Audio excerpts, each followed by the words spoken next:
Bismillahirrahmanirrahim. Assalamualaikum warahmatullahi wabarakatuh. Alhamdulillahirabbil alamin wa bihi nasta'inu ala umuri dunya waddin wassalatu wassalamu ala asrafil anbiya'i wal mursalin sayyidina wa maulana Muhammad sallallahu alaihi wasallam wa ala alihi wa sahbihi ajma'in amma ba'du.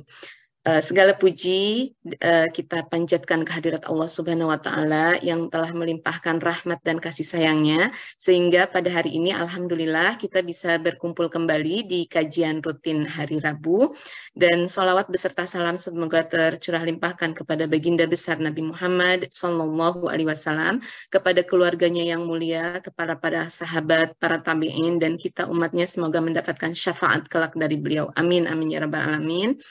Selamat datang kepada narasumber kita pagi ini, Kak Birul Kuliah. Dan selamat datang kepada sahabat-sahabat semua yang sudah hadir. Tema kali ini yaitu menjadi manusia yang bermanfaat, dan akan dimoderatori oleh sahabat kita semua, Teh Dini. Kepada Teh Dini dipersilahkan. Terima kasih Teh Desi. Assalamualaikum warahmatullahi wabarakatuh semuanya. Alhamdulillah kita bisa ketemu lagi di tahun 2023 ini. Semoga semua dalam keadaan sehat walafiat, diberi kesehatan, diberi kelancaran, dan tetap istiqomah. Selamat datang juga untuk Kak Birul. Saya menyebutnya Kak Birul di sini yang sudah bersedia bergabung di tengah kesibukannya. Selamat bergabung juga untuk semuanya, para anggota Majelis Pengajian Perancis dan juga teman-teman di negara lainnya yang ikut bergabung di MPP ini. Izinkan saya menyampaikan sedikit mengenai Kak Birul. Baik, do the best, Allah will give a success. Begitu jargon Birul Qodriyah yang menyelesaikan pendidikan S1-nya di UGM dan meraih sederet penghargaan seperti terpilih menjadi mahasiswa berprestasi 1 UGM, mahasiswa paling inspiratif tingkat nasional, penerima Bidik Misi Award, terpilih menjadi Duta Keperawatan Indonesia, dan pada tahun 2014 terpilih mewakili seluruh mahasiswa Bidik Misi Indonesia untuk berpidato di depan Presiden Republik Indonesia. Pada saat itu adalah Presiden SBY. Beliau mendapatkan beasiswa LPDP untuk menempuh pendidikan S2 dan meraih nilai disertasi tertinggi di jurusan Advancing Nursing Practice di Universitas di Edinburgh, Scotland, Inggris Raya. Melampaui teman-temannya dari berbagai negara seperti Turki, Arab Saudi, Cina, bahkan native student dari Inggris dan Eropa. Tahun 2020 hingga 2021, Kak Birul menjadi tim bahan staf khusus Menteri Bagian Perguruan Tinggi dan Kerjasama Luar Negeri Kementerian Desa, Daerah Tertinggal, dan Transmigrasi. Pertengahan tahun 2021, Kak Birul memutuskan untuk resign dari kantor dikarenakan harus serius untuk program hamil. Kak Birul fokus mengembangkan karya anak bangsa melalui usaha yang didirikannya bernama Kabinisia, serta fokus berbagi ilmu dengan mengisi ribuan seminar dan kajian yang terutama untuk mahasiswa kaum milenial dan zilenial di Indonesia maupun di mancanegara seperti Malaysia, Jepang, Britania Raya, dan Prancis sekarang ya, Kak Birul ya. Kak Birul juga aktif menuliskan berbagai gagasan dan pengalamannya terkait perempuan dan pendidikan. Kita bisa lihat nanti kalau yang mau follow Kak Birul bisa lihat di IG-nya yaitu Birul Qodriyah, dan ada blognya ya. Ada blognya juga. Blognya itu adalah www.birulsolihah.blogspot.com. Nah, semoga cukup ya tadi karena banyak sekali nih prestasi yang bisa kita bahas, nanti kita tanyakan kepada Kak Birul secara langsung. Baik Kak Birul, kita ingin langsung mendengarkan pengalaman Kak Birul membagi bersama kami. Saya persilahkan, waktunya adalah 45 menit. Mangga Kak Birul. Siap, terima kasih banyak Teh Dini. Baik, sebelumnya Assalamualaikum warahmatullahi wabarakatuh. Alhamdulillahirabbil alamin wa bihi nasta'inu ala umurid dunya waddin sayyidina wa maulana Muhammadin wa ala alihi wa sahbihi ajma'in. Allahumma salli ala sayyidina Muhammad wa ala ali sayyidina Muhammad. Rabbi shrah li sadri wa yassir li amri wahlul 'uqdatam min lisani yafqahu qawli, amma ba'd. Yang saya hormati ini teman-teman, ini Teh Dini, ini yang membuat saya terhubung nih dengan teman-teman diaspora Prancis, teman-teman semuanya yang hadir pada sore hari ini. Kok di sana belum sore ya, pagi. Kalau di Indonesia udah mau maghrib, udah sore habis asar ya teman-teman. Baik, senang sekali, alhamdulillah Allah izin kita untuk bertemu secara online ya teman-teman. Ini jadi nostalgia jalan-jalan ke Perancis nih kayaknya terakhir 2019 ya. Nah, apa namanya? Salawat serta salam semoga senantiasa tercurah limpah kepada uswah hasanah kita Nabiullah Muhammad Sallallahu Alaihi Wasallam, yang semoga kita kelak mendapatkan syafaatnya di yaumil kiamah. Amin ya rabbal alamin. Sore hari ini temanya seru banget dan berat ya teman-teman, tentang gimana sih menjadi manusia yang bermanfaat ya. Itu salah satu tujuan hidup kita ya teman-teman. Kalau kita hidup doang nggak punya dampak, ya apa artinya kita hidup gitu ya. Oke, baik, temanya berat banget, menjadi manusia yang bermanfaat. Mudah-mudahan kita saling belajar ya teman-teman. Bukan berarti saya udah bermanfaat lebih banyak. Bisa jadi teman-teman di sini malah lebih banyak bermanfaatnya. Cuman kita saling mengingatkan. Kan gitu tugasnya, saling menasehati dalam kebaikan dan kesabaran ya teman-teman. Nah, kita saling mengingatkan. Ini saya pas jalan-jalan di Perancis nih, kebahagiaan saya di Perancis dirusak oleh nasi ya. Waktu itu gara-gara saya orangnya nggak bisa kalau nggak makan nasi gitu. Udah dari Jerman bawa beli nasi gitu, inget banget waktu di warung Nusantara ya, di sana ada gitu kan, udah dibawa ke Perancis, ternyata kurang gitu, pas di Perancis nyari nasi gak ketemu-temu, akhirnya udahlah, apa mau menara mau apa, udah langsung cuma foto terus udah nggak menikmati sama sekali karena kelaparan ya teman-teman. Dan ternyata lapar itu bisa menghapuskan ini ya, rasa excited kita dan sebagainya. Nah, kata suami ntar kesana lagi udah. Kalau inget pas di sana itu, aduh waktu itu, aduh ini pas lagi haus, pas lagi nyari nasi gak ketemu gitu ya. Nah, tapi alhamdulillah hari ini ketemu dengan teman-teman semuanya. Nah, ini jadi nostalgia ke Perancis lagi, alhamdulillah. Baik teman-teman, saya ingin mengawali dengan sebuah nasihat. Ini sebenarnya saya dapatkan sekitar 2 bulan lalu. Waktu itu ada konferensi pengasuh pesantren se-Asia Tenggara, diselenggarakan di Pesantren Darun Najah Jakarta. Kebetulan saya waktu itu salah satu yang ikut di sana. Dan di aulanya itu ada quotes besar banget nih dari Kiai Haji Imam Zarkashi. Teman-teman tahu ya, ini pendiri pesantren Gontor gitu ya. Nah, quotes-nya ini menarik banget gitu. Kalau kamu hidup hanya untuk hidup senang, cukup sandang pangan, punya rumah dan istri, punya anak, kalau itu aja, nah itu sama dengan kambing gitu. Maksudnya, ya apa artinya? Maksudnya kalau kita cuma fokus untuk kebahagiaan diri kita dan keluarga kita, tapi tidak memberikan impact ke orang lain, hewan juga bisa kayak gitu. Cuman kan kita sebagai manusia nggak pengen kayak gitu. Pengennya nggak cukup manfaat itu berhenti di diri kita. Tapi bagaimana keberadaan kita itu bisa memberikan manfaat yang lebih luas ke lingkungan kita. Seperti itu ya teman-teman.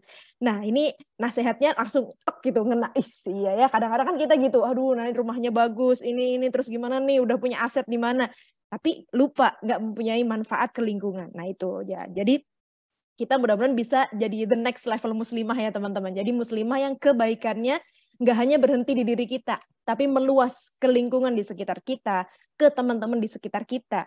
Karena konon saya waktu itu diceritain guru saya gitu ya, terkait dengan Al-Quran gitu ya.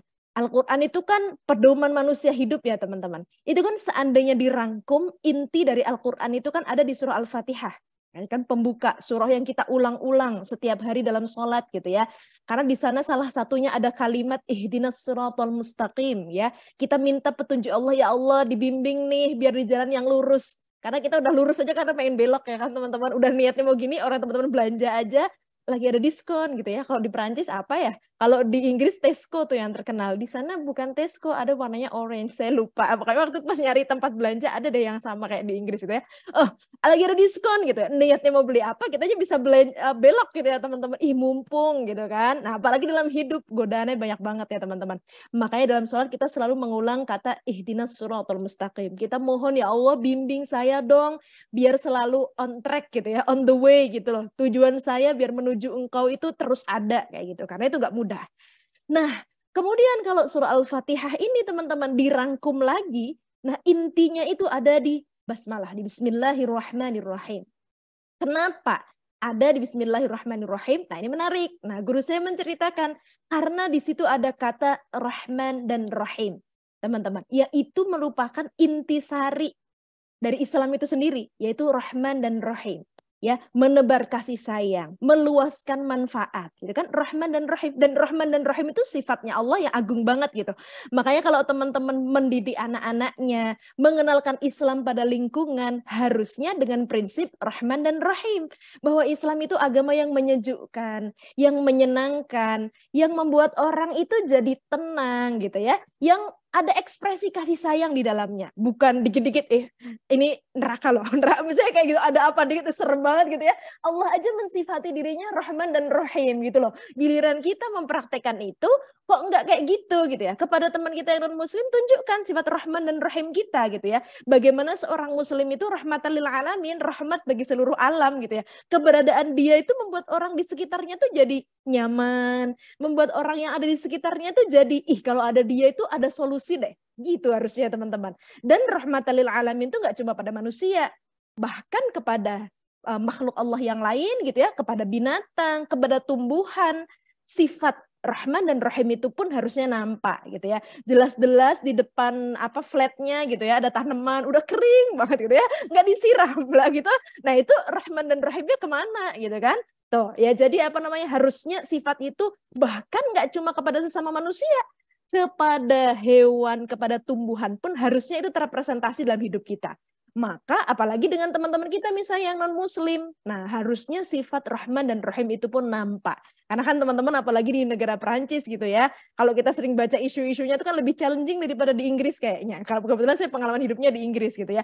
Itu waktu itu saya bikin visa Perancis, ya Allah, itu diulang fotonya berkali-kali teman-teman. Sampai telinganya diginiin. Itu saya 3 kali ke London kalau nggak salah. Iya 3 kali, gara-gara masalah foto doang.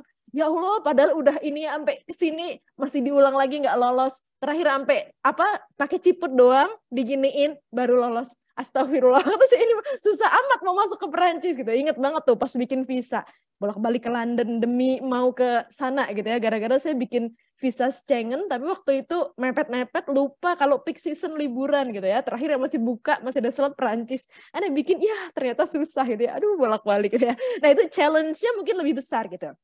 Nah, bagaimana kita sebagai ambasadornya Islam nih teman-teman, menebarkan Rahman dan Rahim ini di lingkungan kita gitu ya. Jangan sampai kita sebagai seorang muslim, tetangga kita non muslim, dia nggak nyaman dengan keberadaan kita gitu. Kalau ada orang muslim di samping flat kita, nggak enak, dia orangnya nggak bersihan misalnya, atau gimana, nah, jangan sampai gitu ya. Harusnya itu kita tunjukkan, bahwa orang muslim itu dengan keberadaan dia, jadi lingkungannya aman, jadi tenang, kalau diskusi itu menyenangkan, dia suka berbagi, dia suka menolong, harusnya begitu ya teman-teman, harusnya gitu ya. Nah maka mudah-mudahan kita menjadi orang yang tadi kebaikannya tidak hanya berhenti di diri kita, tapi meluas ke lingkungan kita, gitu ya teman-teman.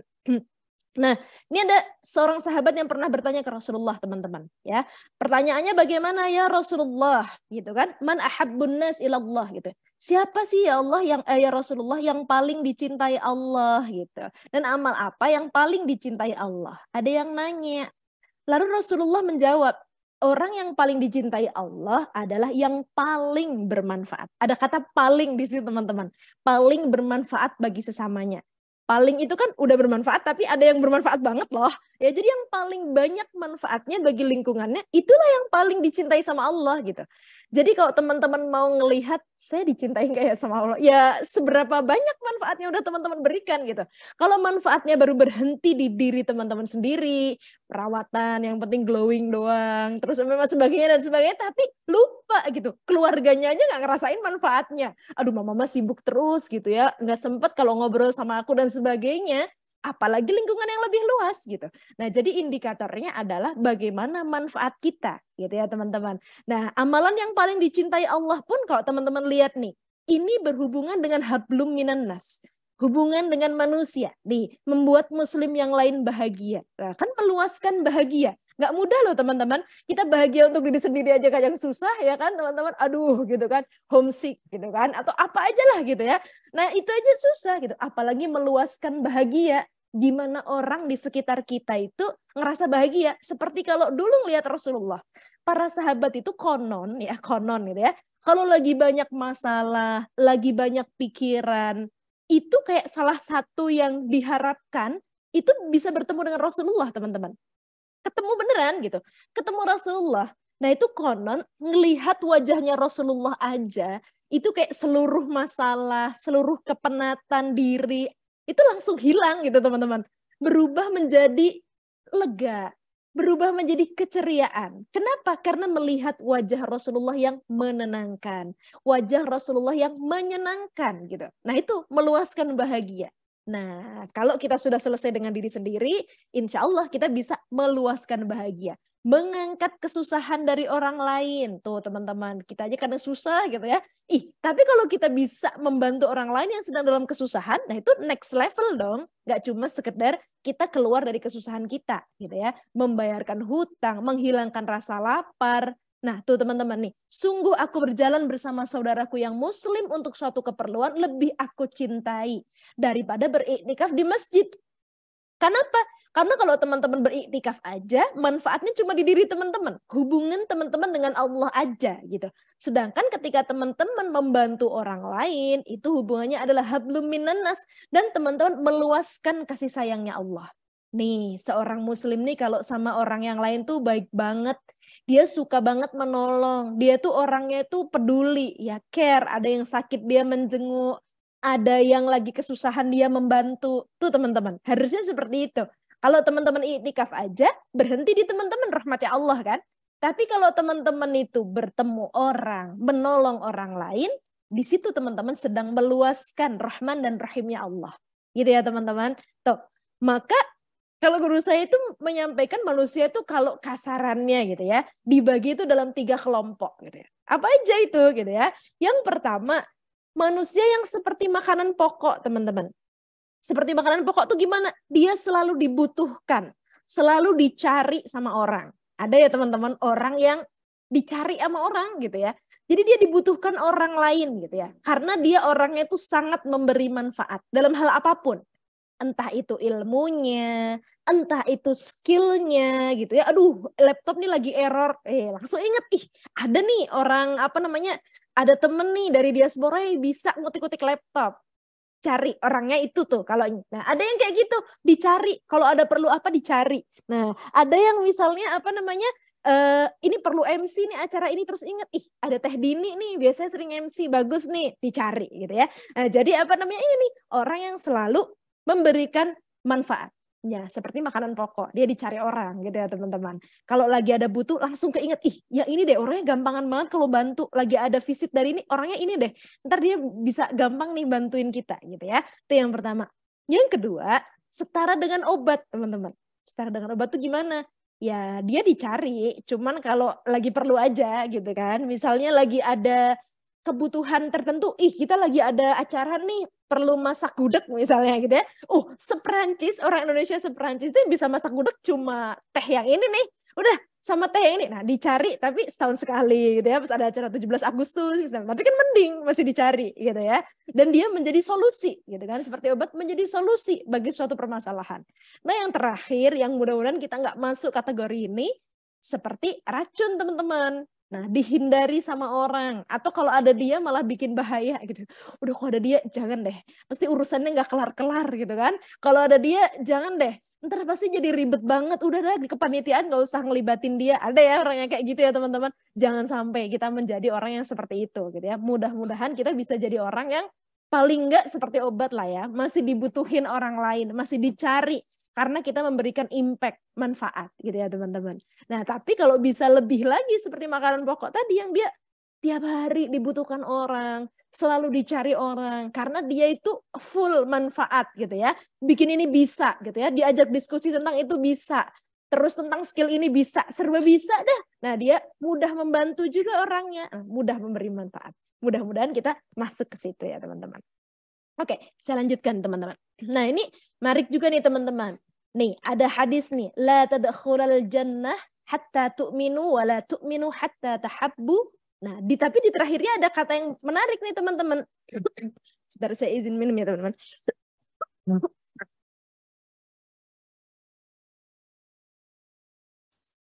Di kalimat yang terakhirnya menarik nih teman-teman. Agar kita apa nih?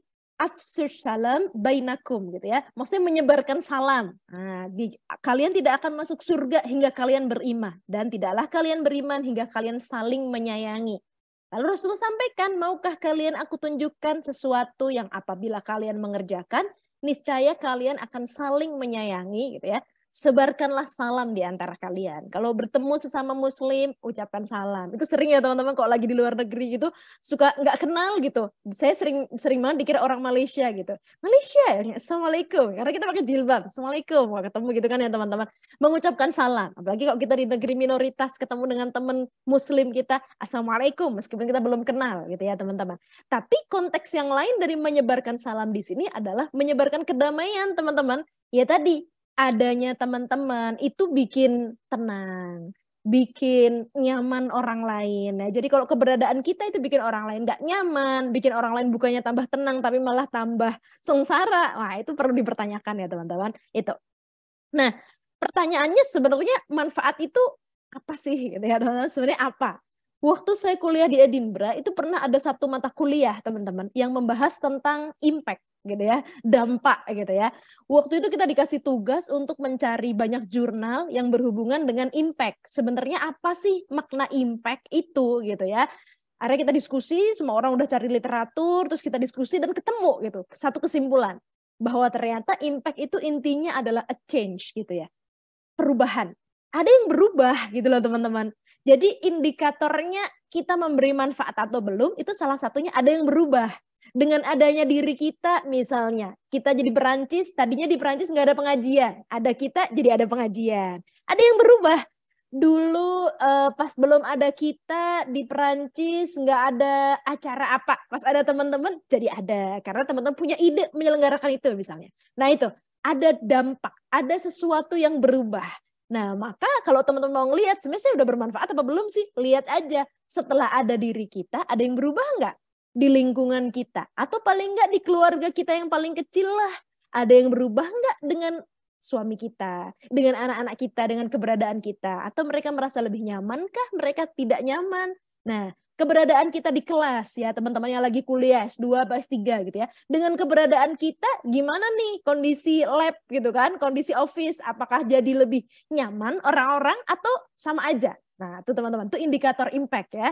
Ada perubahan gitu ya, teman. Ada yang berubah di situ gitu ya. Nah, kenapa sih teman-teman kita kok perlu bermanfaat gitu ya teman-teman? Karena teman-teman nanti di akhirat itu semua dimintai pertanggungjawaban.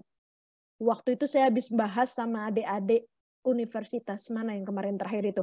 Tentang, aduh Kak, saya itu kan ngerasa kalau mau ngasih manfaat tuh kayak nggak punya sesuatu gitu yang dibagi gitu ya teman-teman. Ya Allah itu kalau nyuruh kita teman-teman, itu pasti sudah ngasih resources. Pasti sudah ngasih sesuatu gitu. Sehingga sampai Allah yakin kita bisa melaksanakan tugas itu. Termasuk memberikan manfaat. Allah sudah kasih kita banyak banget gitu ya. Penglihatan, pendengaran, penciuman, indera kita, badan kita yang sehat itu modal ya teman-teman. Modal besar untuk memberikan manfaat ya kan teman-teman. Bahkan kok zaman sekarang orang yang fisiknya nggak ada aja bisa memberikan manfaat ya kan. Misalnya teman-teman lagi di Perancis tapi di Indonesia lagi ada bencana. Teman-teman nggak ada di Indonesia tapi bisa memberikan manfaat ke Indonesia zaman sekarang. Ada teknologi, bisa transfer dan sebagainya. Ya jadi sebenarnya zaman sekarang ini lebih banyak banget sarana untuk memudahkan kita, membantu kita meluaskan manfaat yang di zaman dulu kayaknya nggak kepikiran deh untuk bisa meluaskan manfaat sejauh itu gitu ya teman-teman. Nah sekarang ada sarananya gitu ya. Allah kasih penglihatan, pendengaran, otak. Semua nanti ditanya tuh teman-teman, dipakai buat apa? Jadi semuanya dimintain pertanggungjawaban. Mata kita dipakai untuk melihat hal yang bermanfaat apa enggak? Mata kita memberi manfaat enggak ke diri kita, ke orang lain gitu ya. Dengan teman-teman menggunakan mata misalnya, bisa analisis data. Jadi apa namanya? Pakai otak, memaksimalkan fungsi otak gitu ya, bisa menemukan sesuatu yang bermanfaat bagi orang lain. Gitu ya teman-teman. Nah, itu yang pertama. Yang kedua, Islam itu tidak hanya concern dengan ibadah ritual, teman-teman. Sholat, puasa, ya itu bagian dari ibadah ritual. Tapi kok teman-teman cermati gitu ya, rukun Islam gitu ya, itu ada konten ibadah sosial di dalamnya. Nah, jadi apa namanya? Ada ibadah sosial di dalamnya. Makanya Islam itu nggak cuma peduli hablum minallah, tapi juga hablum minannas, gitu kan teman-teman. Bagaimana kita terhubung dengan manusia. Makanya kalau teman-teman pelajari Islam, pelajari banyak banget ilmu-ilmu yang ada di Al-Quran, yang dijelaskan di Al-Quran, prinsip-prinsipnya, itu banyak banget yang membahas tentang bagaimana sih kita itu berinteraksi dengan orang lain. Bagaimana, bahkan kemarin saya terakhir, kebetulan saya sering banget ngisi tentang public speaking gitu ya teman-teman. Terus ngebahas tuh bersama salah satu guru namanya Kiai Haji Ali Nurdin. Beliau emang concern di tafsir.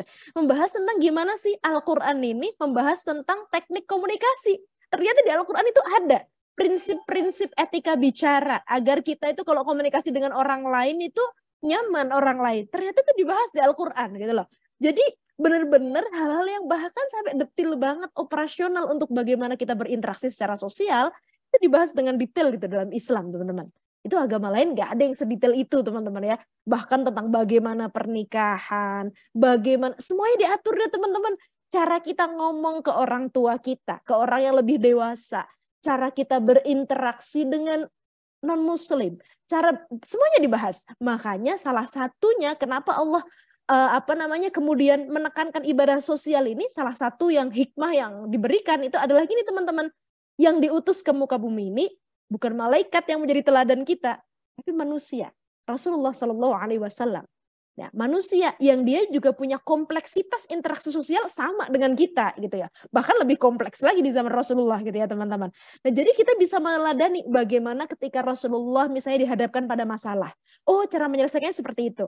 Gimana caranya kalau berinteraksi di kaum yang minoritas. Rasulullah dulu minoritas. Kalau teman-teman di Perancis sekarang muslim minoritas, Rasulullah lebih minoritas lagi teman-teman. Lah orang yang lain masih kafir ya kan? Beliau membawa syariat Islam sangat minoritas. Nah, tapi kita belajar bagaimana cara Rasulullah berinteraksi ketika minoritas. Tapi kemudian akhirnya bisa meluaskan rahmatnya Allah. Tuh teman-teman, tuh ya.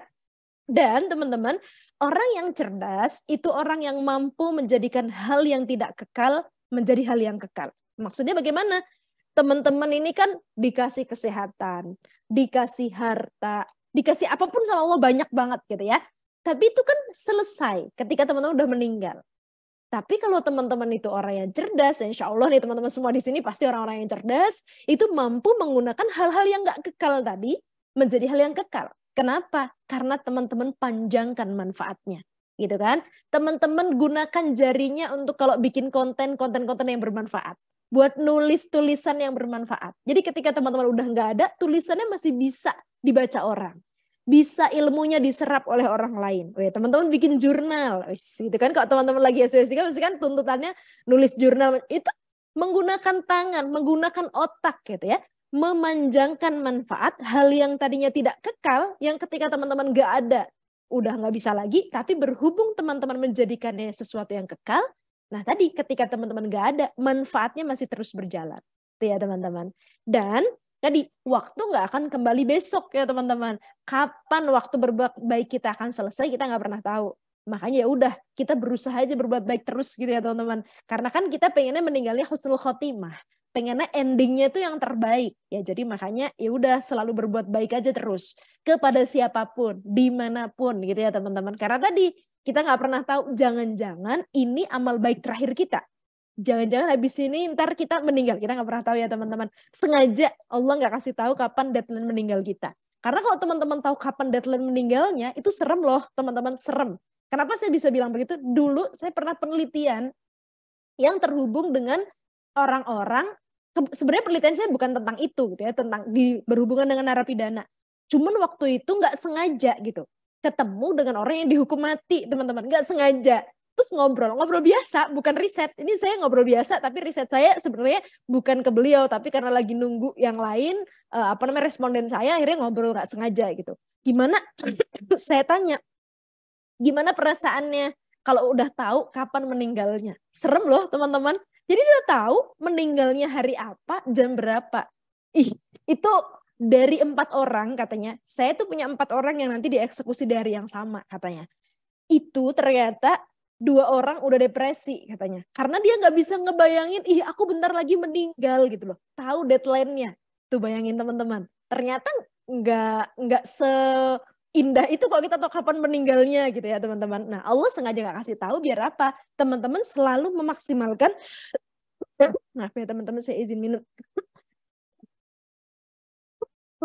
Sebentar, maaf. biar kita berusaha memaksimalkan apa-apa yang kita bisa ya teman-teman. Kebaikan-kebaikan kita maksimalkan. Karena kita nggak tahu ya Allah jangan-jangan yang terakhir. Selalu berusaha memberikan yang terbaik. Gitu ya teman-teman. Meskipun nggak banyak, nah paling tidak ada jejak kita yang tercatat. Ini pasti teman-teman udah familiar dengan bagaimana dulu pas Nabi Ibrahim dibakar. Kemudian ada hewan yang berkontribusi. Ngasih sedikit pakai ludahnya gitu ya teman-teman. Ikut mematikan api. Kontribusinya kecil tapi itu dicatat. Karena Allah itu kebaikan sekecil zarrah pun ya teman-teman, itu ada yang menerjemahkan atom gitu ya. Atau kalau misalnya ada partikel yang lebih kecil daripada atom, ya itulah gitu ya. Kecil banget, itu kedetek. Malaikat Raqib Atid nggak pernah yang, aduh capek nyatet udahan lah. Paling, nggak. Dia standby ya teman-teman. Jadi yang nanopartikel gitu-gitu dicatat sama dia. Ya, jadi nggak ada yang nggak dicatat gitu ya teman-teman. Itu. Dan yang menarik kok teman-teman jurusan yang berhubungan dengan manusia, mungkin pernah belajar hierarki Maslow. Ini waktu itu saya bahas pas ngisi di ITB dengan salah satu rektor ITB tahun 2000, saya lupa 2010 sampai 2014 kalau nggak salah. Nah waktu itu saya pas ngebahas tentang kontribusi dan pas tentang ini teman-teman. Jadi kok kita baca hierarki Maslow teman-teman, itu kan kebutuhan manusia yang paling dasar physiological needs gitu kan. Tapi yang paling atas tuh self actualization gitu ya. Aktualisasi diri itu kayak udah yang tertinggi gitu. Jadi kalau orang misalnya udah punya jabatan, aktualisasi diri dia terkenal, terus punya power, nah itulah gitu kebahagiaan tertingginya gitu ya, kebutuhan manusia paling tinggi itu gitu. Tapi kemudian ada riset, saya menemukan ada beberapa riset gitu yang nggak setuju dengan itu. Nah salah satunya riset ini nih teman-teman, yang dia ternyata bukan itu gitu. Ada orang yang udah di puncak karirnya, bahkan orang terkaya di dunia kita bisa ngelihat ya teman-teman. Ternyata bukan yang membuat bahagia, bukan karirnya yang mentereng itu karena duitnya paling banyak, bukan. Tapi ada yang lebih dari itu. Apa namanya nih teman-teman? Self-transcendence. Apa itu? Helping others, teman-teman. Spiritual experience. Ya, jadi makanya kayak misalnya Bill Gates gitu, ditanya, apa yang bikin kamu itu merasa bermakna, bahagia? Gitu. Saya pernah lihat wawancaranya itu, karena saya bisa memberikan banyak manfaat. Dia bikin foundation gitu kan, bisa menolong banyak orang. Ternyata itu yang membuat dia ngerasa lebih meaningful life-nya gitu kan, merasa dia lebih bermakna hidupnya, lebih bahagia. Itu bagaimana dia bisa meluaskan manfaat, teman-teman. Ya, jadi kebahagiaan kita ketika tadi manfaatnya nggak cuma berhenti di diri kita, tapi bisa meluas di orang-orang di sekitar kita, di lingkungan di sekitar kita. Mudah-mudahan kita bisa seperti itu ya teman-teman. Self-transcendence, nggak cuma sampai self-actualization, teman-teman jadi apa, ketua apa, jadi koordinator apa. Tapi bagaimana peran yang kita miliki itu bisa memberikan dampak yang signifikan ke lingkungan kita. Kalau Prof. Nuh, teman-teman tahu Prof. Nuh ya, mantan Menteri Pendidikan Indonesia, dulu zamannya Pak SBY, beberapa kali saya kebetulan ngisi bareng beliau, beliau bilang, Birul seandainya kamu nanti punya jabatan tertentu, kata beliau, gunakan jabatan itu untuk memberikan manfaat yang lebih luas. Kurang lebih kalimatnya kayak gitu. Jadi misalnya teman-teman sekarang jadi mahasiswa yang lagi di Perancis, dengan status mahasiswa itu, teman-teman bisa memberi manfaat apa gitu. Teman-teman misalnya menjadi tokoh apa, dengan jadi tokoh apa itu bisa memberikan manfaat apa gitu ya. Jadi waktu itu beliau cerita, dulu pas saya jadi rektor ITS, kata beliau, saya berusaha gimana caranya nih pas di ITS ini memberikan manfaat. Jadi kalau teman-teman tahu sekarang ada beasiswa KIP kuliah, lu namanya bidik misi, kebetulan saya salah satu yang dapat beasiswa bidik misi, itu awalnya dari saat beliau di ITS itu mencetuskan model-model beasiswa seperti itu. Oh ternyata anaknya itu sukses gitu. Anak yang tidak mampu tadi yang dibiayain dapat beasiswa dari ITS itu sukses. Nah setelah itu beliau kebetulan dapat kesempatan jadi Menteri Pendidikan. Dengan jabatan itu beliau ingin meluaskan manfaat yang pernah beliau dapatkan ketika dulu pengalaman sebelumnya. Aku pengen kok dulu se-ITS dengan jabatanku lebih luas, mudah-mudahan se-Indonesia bisa ngerasain. Akhirnya dicetuskan beasiswa itu jadi se-Indonesia, teman-teman. Waktu itu beasiswa bidik misi, saya angkatan pertama. Ya, jadi kayak gitu tuh teman-teman. Jadi setelah self-actualization, teman-teman punya jabatan tertentu, harusnya itu digunakan untuk mencapai level berikutnya, self-transcendence. Gimana kita bisa menolong orang lain lebih banyak, menolong orang lain lebih luas. Nih kayaknya waktu saya udah mau habis nih ya. Iya kayaknya Teh Dini udah mulai open mic. Terakhir teman-teman. Prinsip manfaat ini ya, ini dari guru saya yang saya lagi sekolah tentang tumbuh kembang anak nih. Kita nggak bisa memberi apa-apa yang kita nggak punya. Maksudnya gimana? Ya kalau teman-teman mau nolong orang buat sabar, teman-teman harus sabar dulu. Teman-teman mau meluaskan bahagia, ya teman-teman harus bahagia dulu, kan gitu. Teman-teman mau nolongin skill tertentu, ya teman-teman harus punya skillnya dulu, kayak gitu. Terakhir, berapa menit lagi teh waktu saya? Maaf. Nah, jangan-jangan udah habis. Berapa menit Enggak, tadi nih? masih ada waktunya. Masih ada ya Teh Masih ya? 10 Oh siap. menit malah, Oh, masih 10 10 menit. menit. Oh siap, aman. Oke baik, terima kasih Teh Dini. Saya lupa nggak setting timer tadi. Terima kasih Teh. Nah jadi ini prinsip memberi manfaat ya teman-teman. Kita nggak bisa memberi apa-apa yang kita nggak punya. Teman-teman pengen punya anak, anaknya yang solih, rajin ngaji, mamanya malas ngaji. Ya gimana ceritanya gitu kan? Kita dulu modelkan ke anak-anak kita, ke keluarga kita. Nah nanti baru mereka akan ngikut kan gitu ya teman-teman. Modeling. Kita berusaha dulu, nanti baru meluas manfaatnya. Gitu ya teman-teman. Nah cuman ya ada tantangannya ya teman-teman. Meluaskan manfaat itu ada tantangannya. Tantangannya apa? Rasa males. Udah dah, yang lain kan ada. Udah nggak usah aja lah. Situ udah dateng kok. Saya mah nggak usah lah, biar dia aja. Nah kadang-kadang kayak gitu ya teman-teman. Nggak mau ribet gitu kan. Males gitu ya. Udah deh mending gini aja lah, enak ada di rumah lagi musim dingin gitu kan. Gerumulan aja di rumah males banget gitu kan. Harus datang ke acara itu ngurusin ini itu ribet banget. Tuh, rasa males ya teman-teman. Tuh, itu yang pertama. Yang kedua, udah berbuat baik, kadang-kadang kan respon dari lingkungan kita itu belum tentu baik ya kan teman-teman. Teman-teman sudah membuat kebaikan, sudah membantu orang. Kadang-kadang kan yang kita bantu tuh nggak memberikan respon seperti yang kita harapkan ya kan teman-teman. Itu sebenarnya ujian ikhlas. Teman-teman bantu dia beneran cuma mau dapat feedback positif dari dia atau benar-benar karena Allah. Nah itu tuh teman-teman ya. Komentar atau respon orang lain gitu ya. Kadang saya bikin tulisan bagus gitu ya. Ada yang haters netizen gitu ya, komennya aduh gitu kan. Padahal ini jelas-jelasnya bagus gitu kan. Tapi orang bisa melihat sisi yang lain gitu ya. Nah dan itu teman-teman udah dialami dari zaman dulu gitu ya. Dulu teman-teman mungkin sudah sering mendengar kisahnya gitu ya. Bagaimana Luqman Al-Hakim gitu ya, menasehati anaknya, lagi sedih anaknya karena dikomen orang gitu kan. Nah, kemudian kata Luqman Al-Hakim, diceritain sini nah, yuk ikut papa gitu kan. Nah, waktu itu Luqman Al-Hakim dan anaknya coba sekarang kamu naik keledai. Anaknya dulu yang naik, bapaknya di samping gitu kan. Nah, orang-orang ngelihat ini siapa nih gitu. Ini gimana sih anaknya? Ada segerombolan orang ngobrolin. Habis lewat, ya mari Pak. Nah iya gitu. Habis mereka ngobrolin. Ini gimana sih anaknya nih? Masa bapaknya suruh jalan? Apa enggak? Kayak gitulah kalau zaman sekarang ya. Apa dia nih nggak ngerti apa hormat sama orang tuanya? Macam-macam komennya gitu ya. Anaknya dengar, aduh papa aku kayak nggak kuat deh kalau dengar komen-komen kayak gitu, udah papa aja deh yang naik. Ya udah akhirnya ayahnya naik gitu kan. Ada lagi orang gitu kan, segera mari Pak ya gitu kan. Nah, habis itu ternyata mereka ngomongin, itu bapaknya gimana sih? Apa nggak ngerti apa? Masa anak kecil disuruh jalan malah bapaknya yang naik keledai kan gitu. Ada yang komen lagi, kata bapaknya, aduh kayaknya bapak nggak kuat, apa kita turun aja lah sama-sama. Akhirnya bertiga jalan sama keledai. Di komen lagi sama orang, itu bagaimana sih punya keledai kok malah jalan bareng-bareng, kan keledai dipakai mau ditunggangin. Itu ya teman-teman, nggak selesai-selesai kalau kita cuma ngikutin komen orang. Jadi teman-teman berbuat baik aja, memberikan manfaat aja. Perkara orang meresponnya gimana, itu ujian ikhlas. Lah orang Rasulullah aja jelas-jelas berdakwah kebaikan. Loh itu nggak cuma di komen teman-teman. Kok sekarang teman-teman cuma dapat komen. Rasul tuh dilemparin, dikata-katain ya kan. Ngata-ngatainnya nggak main-main ya kan. Dikatain orang gila. Padahal jelas-jelas yang dibantu kebaikan Nabi loh teman-teman. Nah, apalagi kita ya kan teman-teman. Jadi ya udah kalau teman-teman misalnya udah berusaha berbuat baik, dikata-katain gitu kan. Ya itu ujian, saya masih bisa ikhlas apa enggak gitu ya teman-teman. Ya niatnya berbuat gini, orang komennya gini. Kan yang kita butuhkan bukan komen orang itu gitu. Ini udah tercatat kok sama malaikat Raqib Atid, udah tercatat. Nggak mungkin Allah tuh nggak ngelihat itu. Jadi fokus aja berbuat baik gitu. Jangan sampai komentar orang lain tuh menghentikan perbuatan baik kita.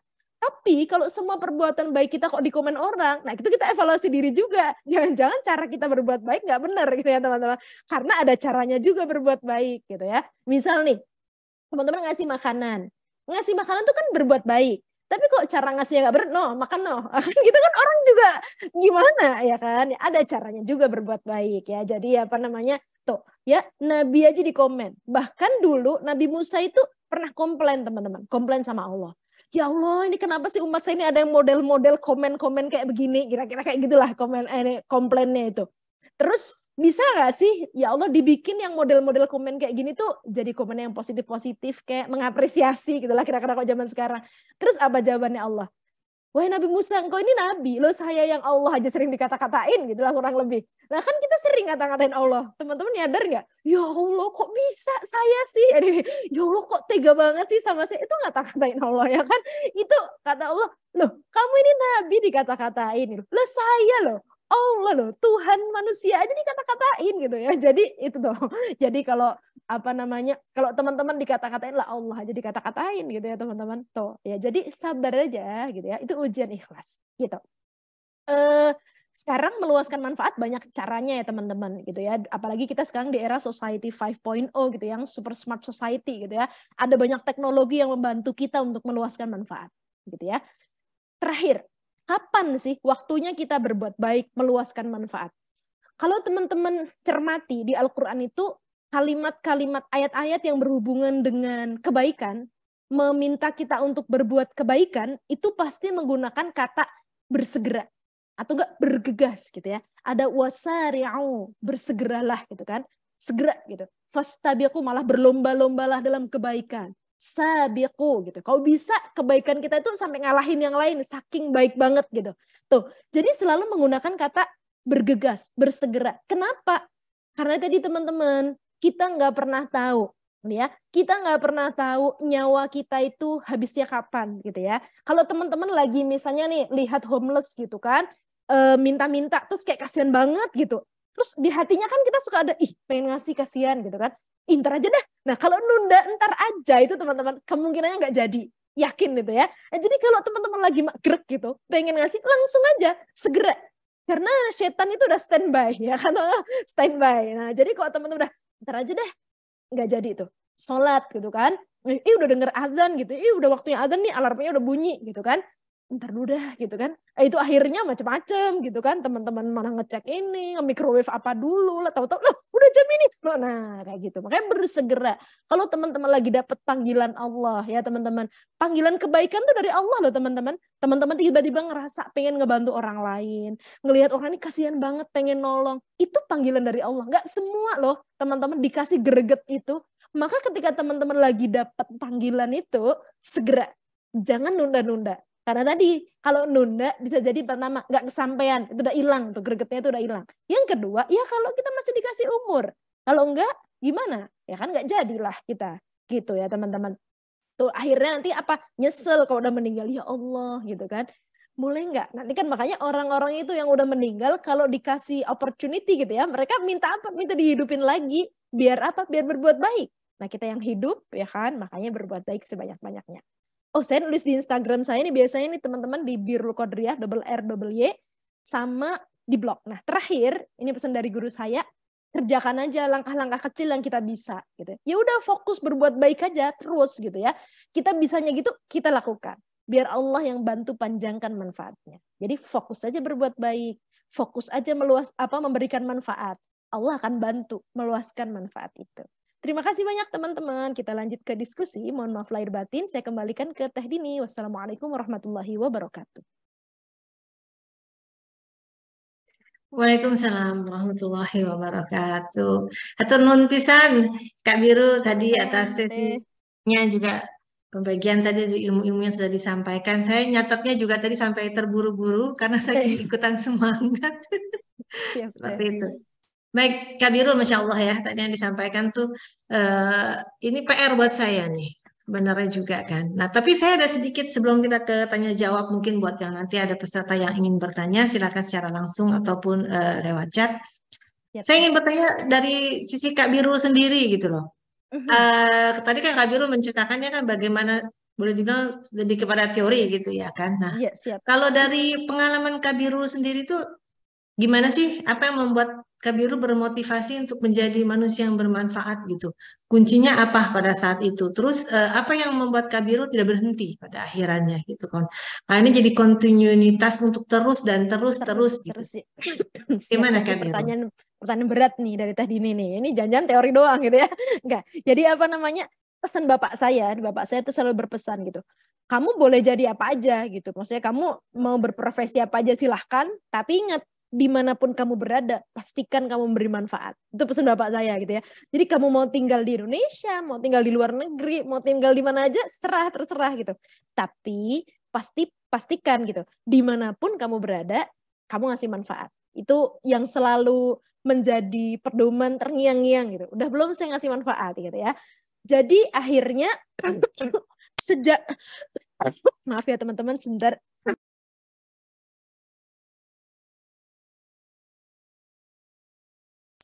Jadi sejak kecil itu pertama saya dapat gimana sih memberi manfaat itu dari bapak saya dan ibu saya gitu ya, memberikan keteladanan.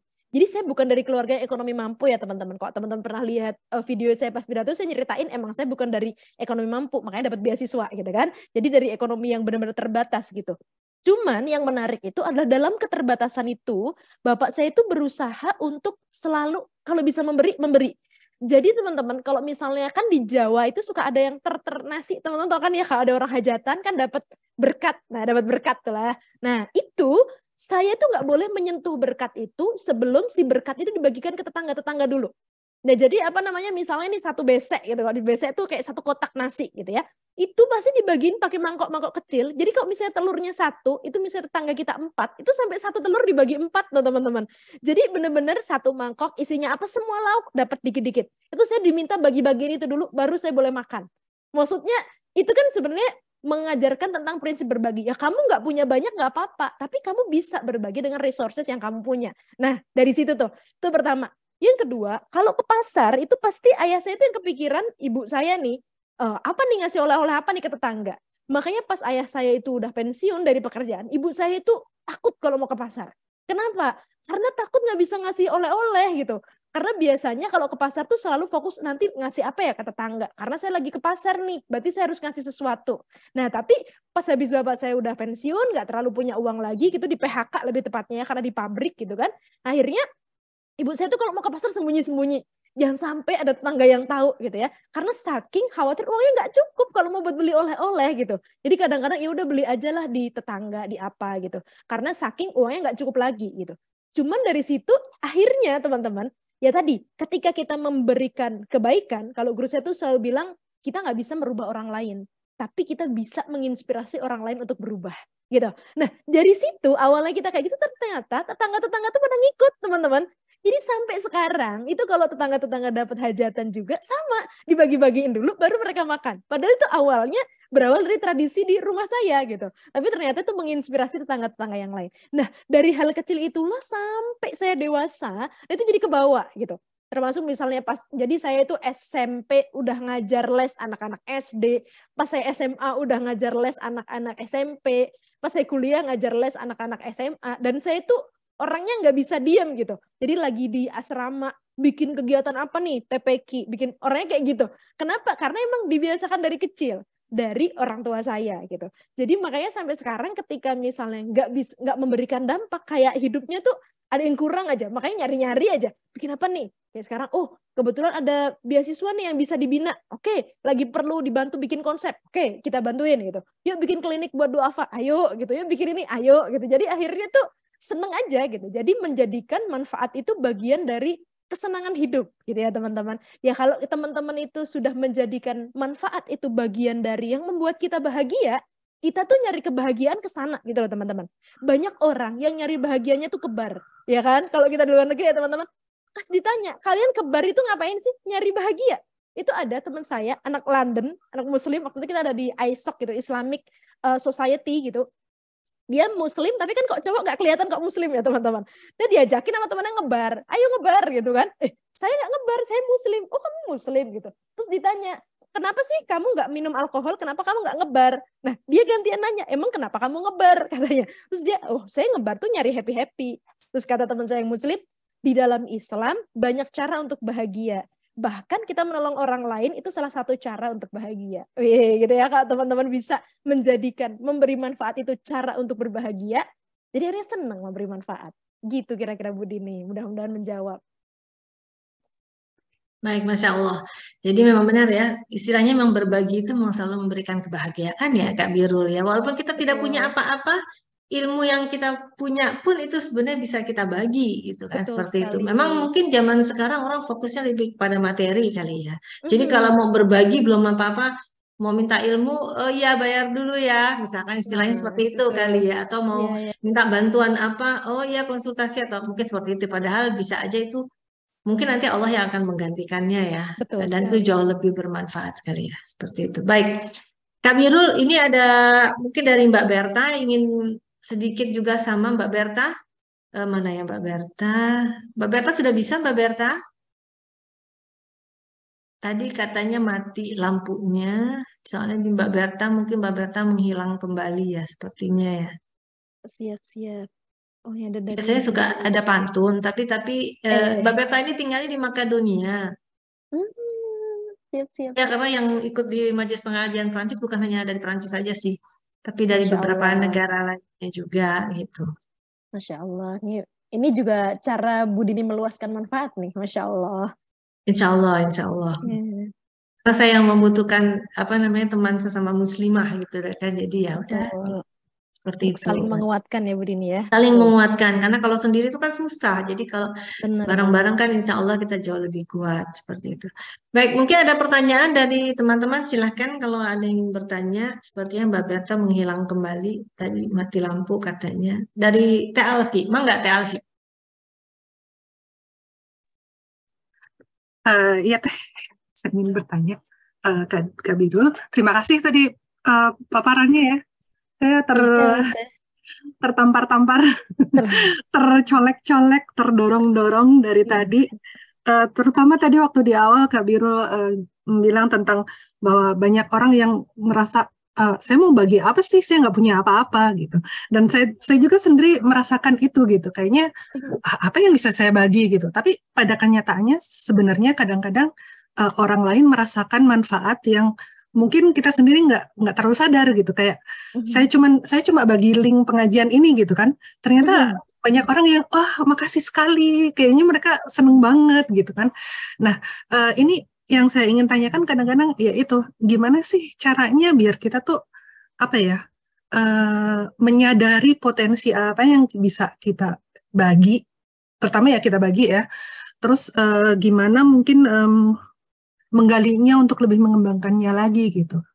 Begitu kan. Siap-siap ya. Jadi Terima kasih. sama-sama Teh Alfi ya. Jadi langsung apa gimana Teh Dini? Langsung aja, mangga. Kak. Baik, baik, baik. Teh Alfi ini menarik nih pertanyaannya. Kadang-kadang kita ngerasa, saya bisa ngasih manfaat apa ya? Kayaknya nggak terlalu punya apa-apa. Misalnya mau ngasih ilmu juga kayaknya ngerasa ilmunya nggak terlalu banyak. Misalnya mau ini kok ngerasa gimana gitu ya teman-teman. Nah, sebenarnya makanya kalau ada quotes, sebenarnya ini quotes bahasa Arab ya teman-teman. Jadi siapa yang mengenal dirinya, maka dia akan mengenal Tuhannya gitu. Jadi apa namanya?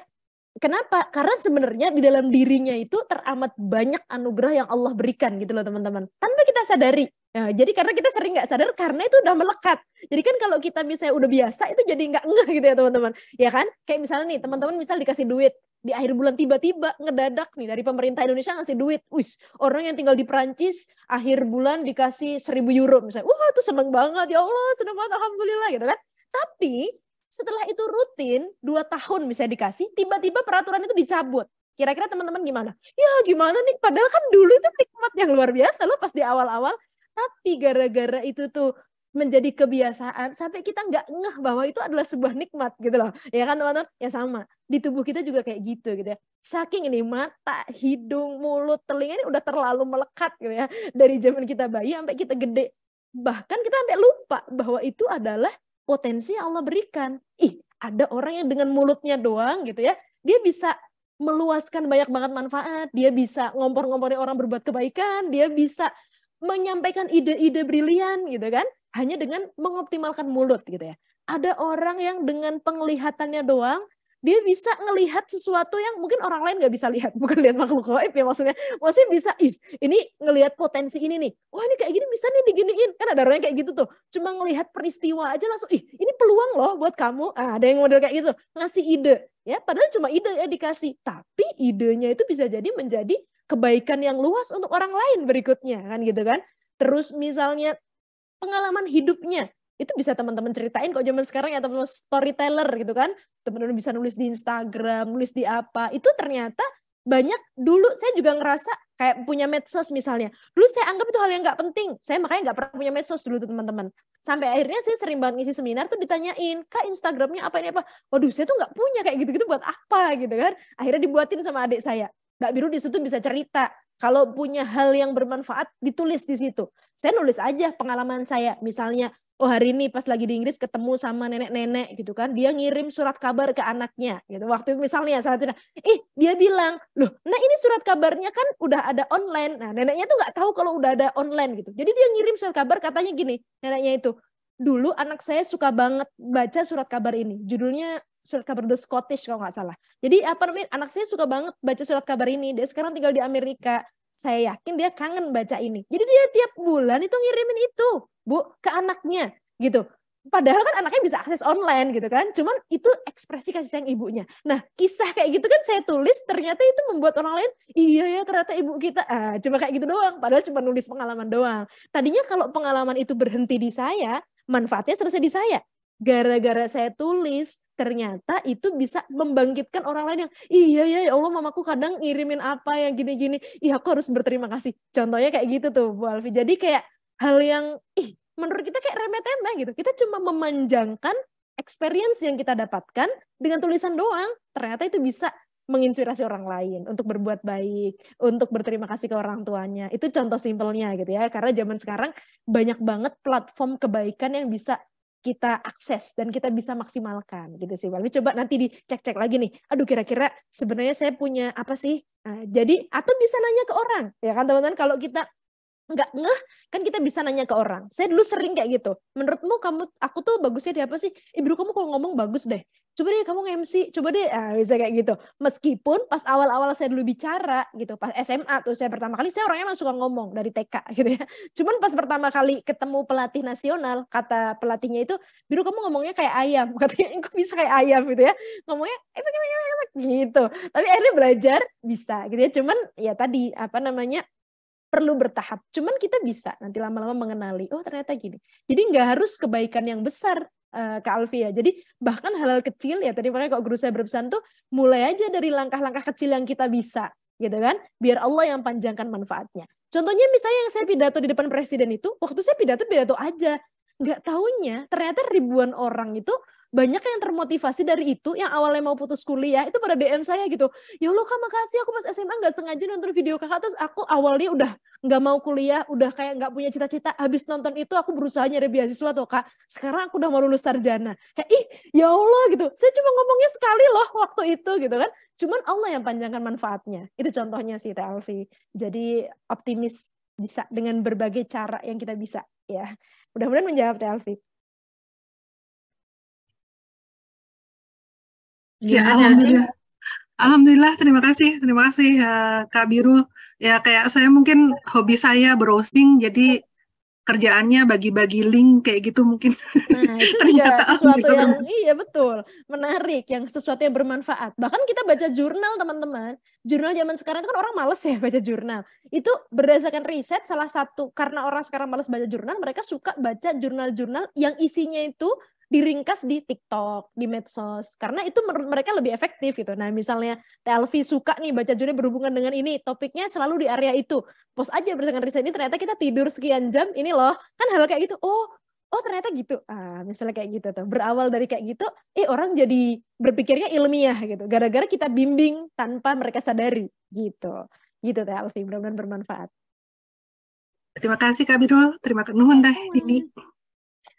Baik, Kak Birul, tadi ada sedikit Kak Birul menyatakan bahwa ceritakan saja, bagikan saja secara bermanfaat. Karena mungkin yang kita, kalau hanya berhenti di kita saja, manfaatnya hanya di kita. Tapi kalau kita berbagi, mungkin memberikan manfaat bagi orang lain ya.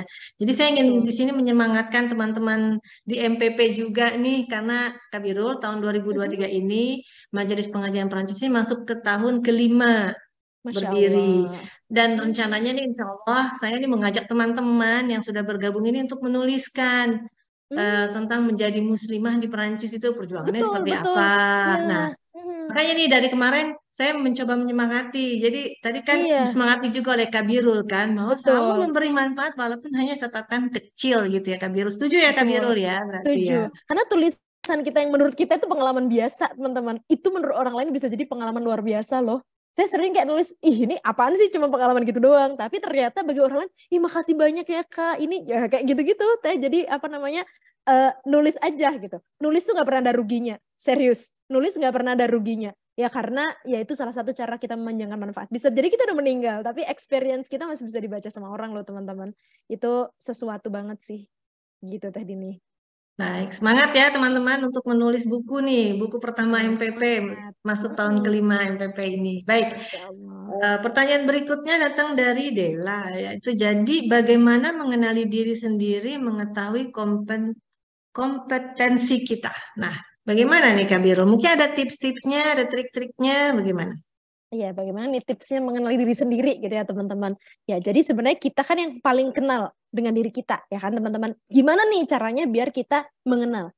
Teman-teman, kita nggak bisa berpikir jernih kalau kita nggak lagi tenang.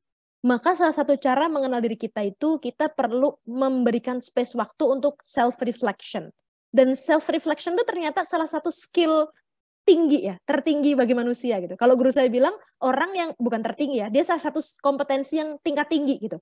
Maksudnya ketika orang punya self-reflection yang tinggi, dia akan mampu menebar manfaat yang luas. Kalau guru saya tuh ngasih contoh Habibie, Pak Habibie itu, kenapa dia bisa memberikan banyak banget kontribusi, itu pasti kemampuan self-reflection-nya tinggi banget. Dia bisa ngelihat potensi dirinya itu sangat dalam dan luas gitu. Nah itu kemampuan self-reflection teman-teman, refleksi diri kan, oh sebenarnya aku tuh punya ini. Dan itu nggak bisa kita lakukan di situasi yang kita nggak tenang. Makanya saya biasanya punya space waktu gitu ya untuk merenung gitu kan, untuk ngelihat-ngelihat lagi, oh sebenarnya aku punya potensi ini gitu ya. Dan apa namanya, dalam Islam sebenarnya banyak ya waktu-waktu yang potensial untuk kita merenung gitu ya teman-teman. Kalau para ulama itu menggunakan 2 waktu yang itu tuh nyaman buat belajar, buat berkarya, termasuk buat merenung. Yang pertama, waktu ba'da maghrib, itu waktu yang produktif ya teman-teman. Jadi ba'da maghrib jangan malah tidur gitu kan. Meskipun bingung ya kalau lagi musim apa, itu saya juga suka bingung sih. Ba'da maghrib ternyata sampai jam 10 baru adzan maghrib gitu kan. Pas lagi musim panas gitu kan. Pernah pas di Inggris itu apa namanya, adzan isya jam 12, adzan subuh jam 2. Waduh, itu pas Ramadan pula gitu ya. Nah, jadi itu sama satu lagi adalah di area sholat malam teman-teman. Sebelum sholat malam, ba'da sholat malam, mendekati subuh, itu waktu yang fresh banget buat teman-teman itu untuk mengenali dirinya, untuk melakukan analisis yang tajam-tajam. Nah itu di jam itu tuh, saya biasanya di jam-jam itu tuh habis tahajud gitu ya. Itu yang pertama, melakukan self-reflection. Nah, yang kedua, kalau kita nggak bisa mengenal dari diri kita bisa, kalau teman-teman pernah belajar Johari Window gitu ya, itu psikologi sih. Nah itu apa namanya, kita bisa bertanya ke orang lain. Bukan bertanya sih, nanyain gitu ya. Nah jadi levelnya itu kan kalau kita bisa, kita mengenal diri kita dan tahu potensi kita apa. Tapi kalau kita susah mengenali diri kita bisa menanyakan ke orang lain. Menurutmu aku tuh gimana sih? Nah, saya dulu suka kalau bertemu orang baru, itu saya suka nulis kesan pesan.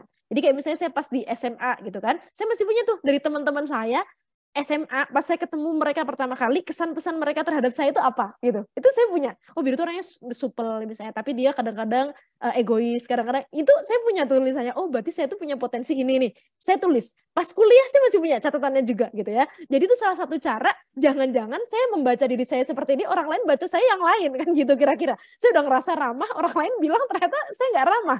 Kan jangan gitu. Jadi saya cocokin tuh sama penilaian orang lain gimana. Oh, ternyata sinkron, berarti cocok. Saya membaca diri saya itu benar gitu kan. Tuh. Kemudian yang kedua adalah menguji, teman-teman. Yang ketiga, menguji kompetensi diri kita. Jadi misalnya gini, saya ngerasa kayaknya kemampuan public speaking saya bagus ya. Itu namanya climb, ya kan? Itu namanya climb. Gimana caranya untuk kita bisa mengatakan bahwa emang bagus? Ya harus ada standarnya. Misalnya teman-teman ikut lomba gitu kan, ya kalau menang berarti bagus, kalau nggak pernah menang sama sekali lah itu jangan-jangan klaim kita kan gitu. Atau teman-teman misalnya ada acara apa, coba tampil, oh gimana nih respon audiens, oh ternyata feedbacknya bagus, berarti emang beneran bagus, nggak cuma kita ngerasa bagus doang gitu kan, kira-kira kayak gitu ya teman-teman. Nah jadi tadi kita nggak bisa mengenali diri kita kalau kita pertama tidak menerima diri kita ya teman-teman. Jadi untuk tadi bisa self reflection, pertama kita harus menerima diri kita. Makanya syukur, konsep syukur ya teman-teman. Jadi syukur, alhamdulillah ya Allah, aku dikasih kayak gini. Penerimaan, menerima diri. Aduh kayaknya kok aku kurang kulitnya, misalnya gitu, kulitnya kok warnanya gelap gitu, misalnya gitu. Enggak, menerima diri gitu ya. Gimana bisa menemukan potensi diri? Kita menerima, bersyukur, alhamdulillah ya Allah, aku dikasih gini-gini. Ada yang punya kekurangan, oke, nggak apa-apa gitu. Saya pernah ketemu orang yang dia nggak bisa dengar, jadi dia tuli dari kecil gitu ya. Tapi dia dapat beasiswa sama kayak saya, waktu itu sama-sama dapat penghargaan. Dia itu bilang gitu ya, saya emang nggak bisa mendengar katanya. Tapi saya punya tangan untuk saya menulis, saya punya mata untuk melihat. Saya gunakan apa yang Allah kasih itu. Dan dia jadi desainer teman-teman. Kan desainer nggak perlu mendengar ya kan. Dia pakai tangan aja, ngelihat. Itu waktu dapat penghargaan presiden. Jadi apa namanya, kayak gitu tuh. Dia bisa menerima apa yang Allah berikan. Ya udah Allah kasih ini aku terima gitu ya. Ya udah aku lihat apa nih yang kelebihan yang Allah berikan. Nah setelah menerima kita baru ngelihat nih apa nih yang bisa aku maksimalkan. Kayak gitu ya teman-teman. Jadi kasih space waktu untuk self reflection dan tentunya kita terus belajar ya, self improvement. Ya seperti itu. Mudah-mudahan menjawab ya.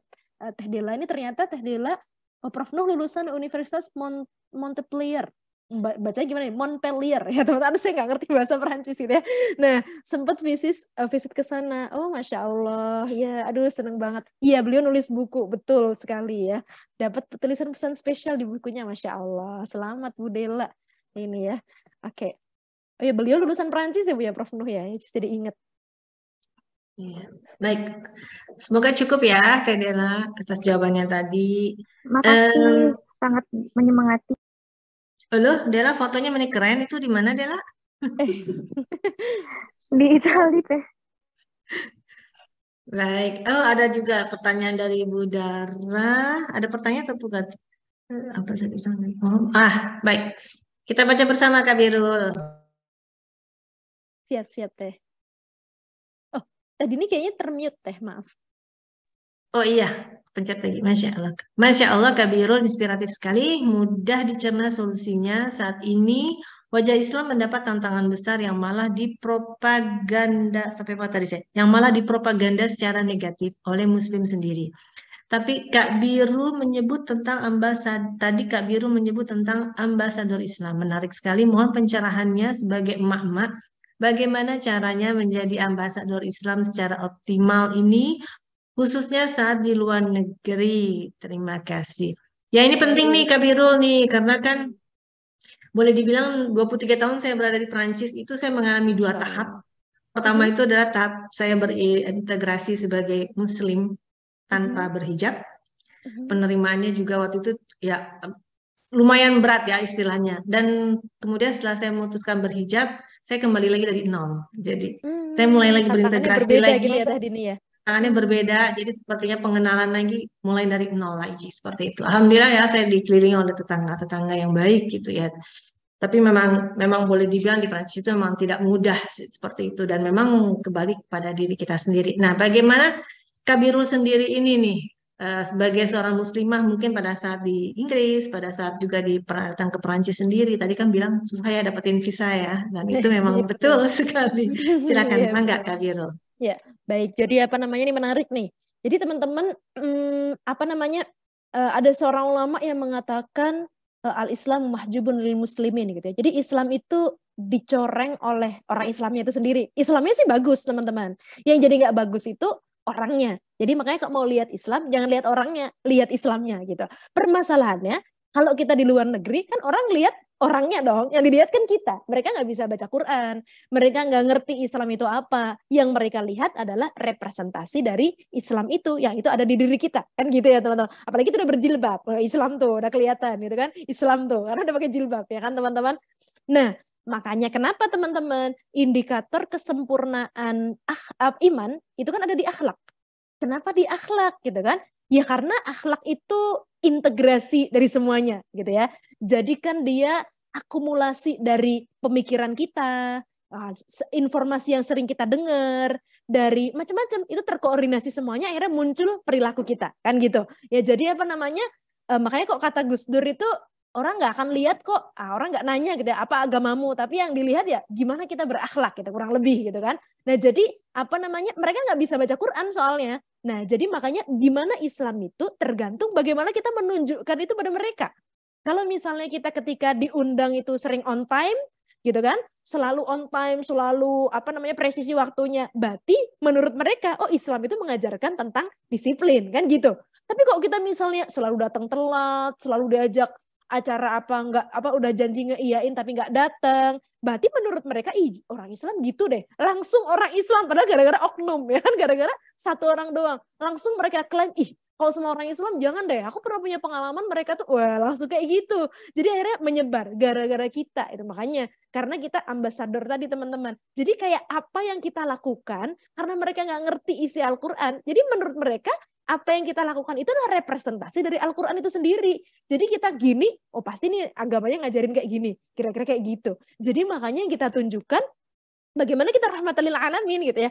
Bagaimana kita mengekspresikan nilai-nilai Islam itu dalam akhlak kita. Nggak cuma dalam teori tapi dalam akhlak gitu ya. Bagaimana kita berinteraksi dengan orang lain, kita ramah, kita menyapa orang lain, kita berbuat baik pada orang lain gitu ya. Saya pernah punya pengalaman yang nggak menyenangkan pas di Inggris, itu di hari-hari awal saya tinggal di Inggris gitu ya. Kayak hari kedua atau hari pertama gitu saya di Inggris. Malam-malam jam 11 malam kamar saya digedor. Wah, itu digedor dulu. Saya kaget gitu kan. Habis sholat saya waktu itu ketiduran gitu kan. Karena isyaknya tuh malam banget, saya ketiduran masih pakai mukena itu kan. Siapa pula malam-malam gedor-gedor ke flat gitu kan. Saya buka. Orang teman-teman dari negara C yang pertamanya nggak saya sebutin gitu kan. Nah marah-marah. Dan marah-marahnya nggak tanggung-tanggung, lemparin telur ke saya. Telur mentah dilempar gitu. Saya bingung. Ini kenapa gitu kan. Ini orang ini kenapa gitu kan, saya kan dia nyala-nyalain kamu pakai pot saya ya, jadi saya dikira pakai magicom dia buat masak gitu. Jadi dia pas lagi mau masak kok ada telur di dalamnya, makanya dia bawa telur mentah dilemparin ke saya gitu kan, habis gudeg-gudeg ngelemparin telur gitu. Saya kan kaget, saya nangis dong, saya nggak ngerti apa-apa, orang saya aja dapur di mana aja belum tahu gitu, saya itu baru datang gitu. Akhirnya dia tunjukin, oke aku tunjukin ya, kamu yang pakai kan, ini dia bawa ke dapur, tunjukin nih. Ya Allah, saya pertama kali masuk dapur ini, kata saya ke dia. Saya belum tahu kok di sini ada dapur. Kata saya, kamu malah sekarang baru nunjukin saya dapur. Jadi nggak mungkin saya dapur aja nggak tahu, masa bisa menggunakan pot kamu di dapur gitu. Akhirnya karena denger ribut-ribut, satpam datang kan. Ini kenapa nih gini-gini ya? Saya ceritain kan tadi gini-gini. Dia dapat scores. Nah cuman kan dia maaf ya gitu, akhirnya dia kan ya udah kamu tanggung jawab bersihin telurnya kata satpamnya gitu kan dia udah, cuman kan ini traumatik bagi saya itu sampai saya dihubungin sama DPA ya kalau di kayak wali gitu kan, dosen saya gitu, kamu gimana mau pindah kamar nggak Biru, kamu pindah dormitory nggak, sampai kayak gitu. Oh enggak, saya nggak apa-apa gitu.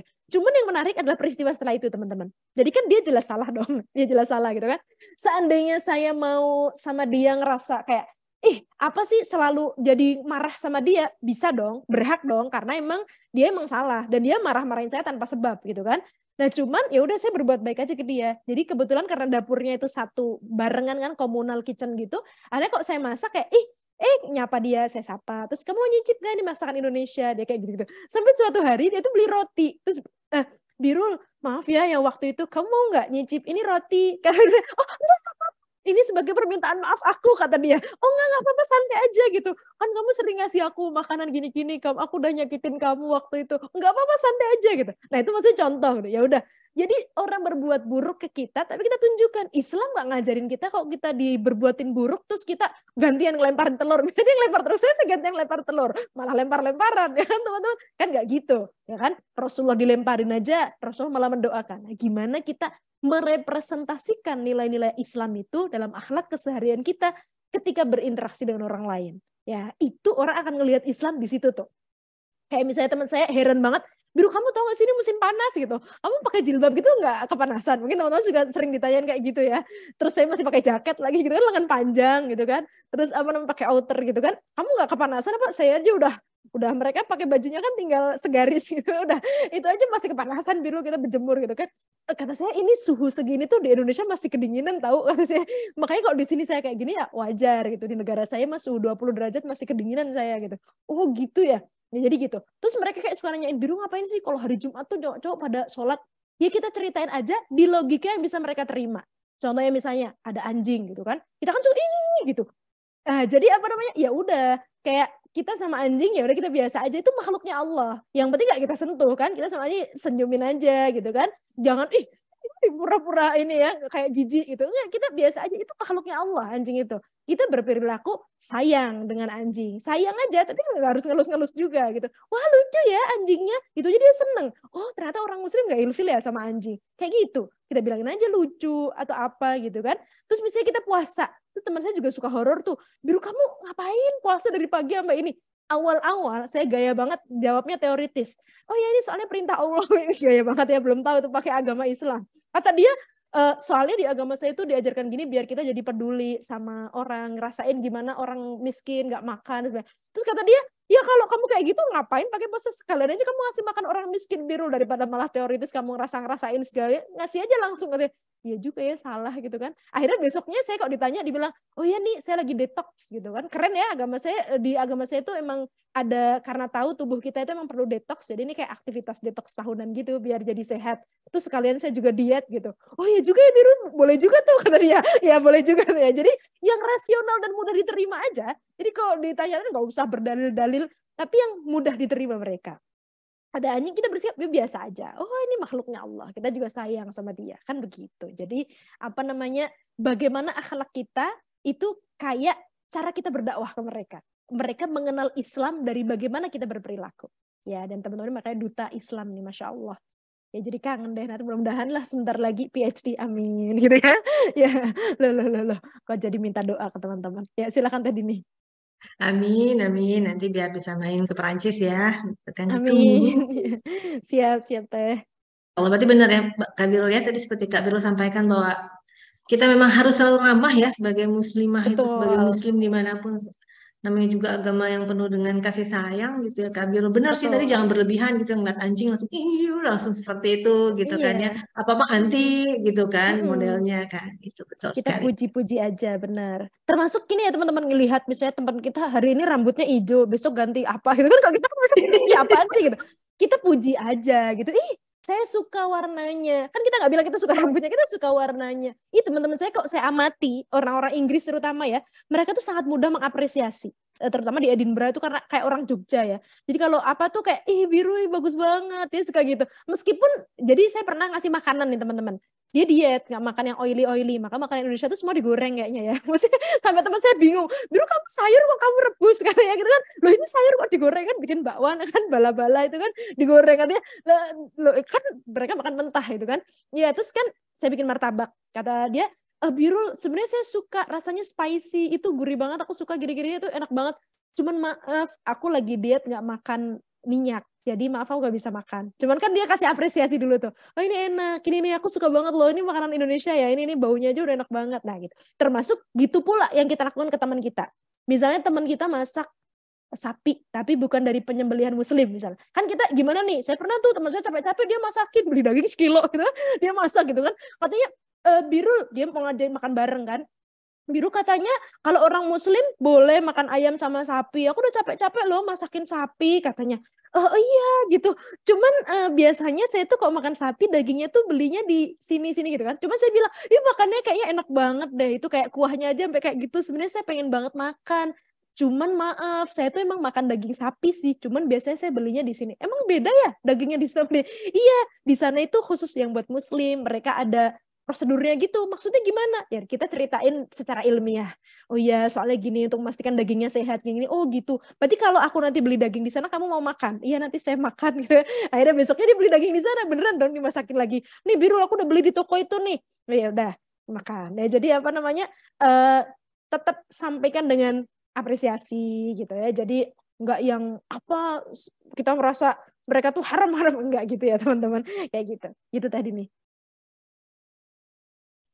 Baik, Kak Birul, setuju. Baik. Baik, pertanyaan berikutnya. Kayaknya nih, Kak Birul. Masih ada waktunya ya? Ya. Assalamualaikum Kak Birul, izin bertanya. Pernah ada yang berucap kepada saya, jadi orang jangan terlalu baik, nanti dimanfaatin orang. Kalau Kak Birul sendiri bagaimana menyikapinya? Terima kasih sebelumnya. Dimanfaatin, mending dimanfaatin ya Kak Birul ya? Ya, jadi ini gimana nih kalau terlalu baik dimanfaatin orang? Nah definisinya gimana nih teman-teman? Jadi kita harus tahu batasan baik, ya kan teman-teman?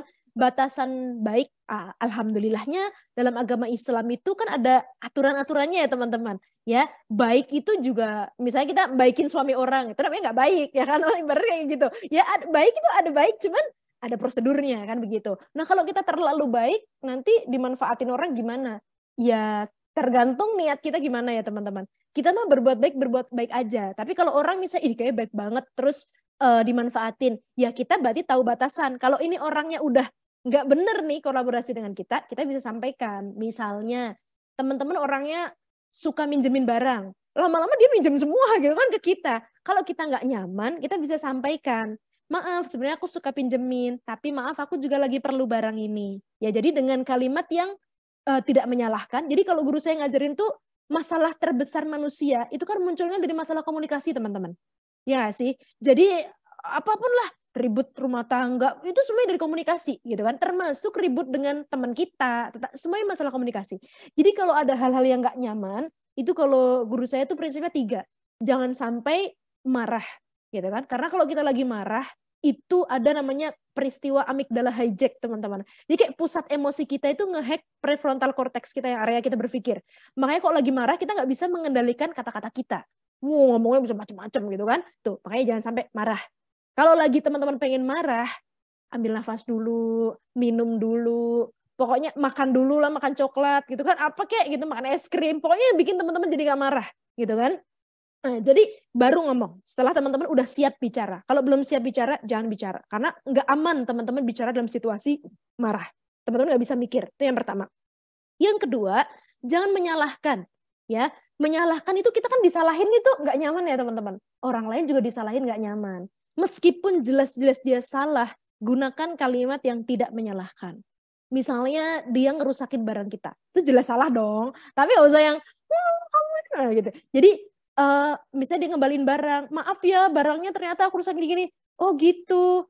Apa namanya? Itu sebenarnya barang kesukaan aku, tapi aku yakin kamu udah berusaha jaga apa namanya barang itu. Nah, tapi kita sampaikan kalau kita nggak nyaman kita sampaikan, tapi tidak menggunakan kalimat yang menyalahkan gitu ya.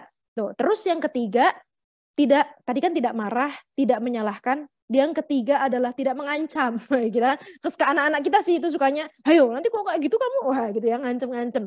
Gak nyaman ya teman-teman, mengancam gitu kan. Kita juga diancam juga gak nyaman. Maka ya tadi ke orang lain pun jangan menggunakan 3 kalimat itu. Gunakan kalimat yang bijak gitu ya. Yang orang lain itu nyaman meskipun kita sedang melakukan penolakan. Ya tadi ya kayak menolak. Termasuk misalnya diajak ke bar gitu kan, nolak gitu kan, gimana kalimatnya yang membuat dia nyaman gitu kan, misalnya oh Biru mau nggak kamu ke bar gini gitu, ya kita sampaikan gitu kan, wah sebenarnya tuh kayaknya seru ya kalian ada acara di sana gitu, cuman maaf saya nggak bisa, di dalam agama saya nggak bisa, saya minum alkohol, nggak bisa, kamu di sana bisa minum ini loh, ya tapi saya sampaikan aja yang logis, saya tuh orangnya tuh visual, nggak terlalu nyaman kok denger suara yang terlalu keras misalnya. Kok di bar tuh kan ada suara yang keras tuh saya suka pusing, maaf ya, nanti kita bisa kok ngobrol di perpus misalnya kayak gitu. Jadi hal yang biasa aja, nggak usah pakai dalil-dalil gitu ya, yang logis aja gitu.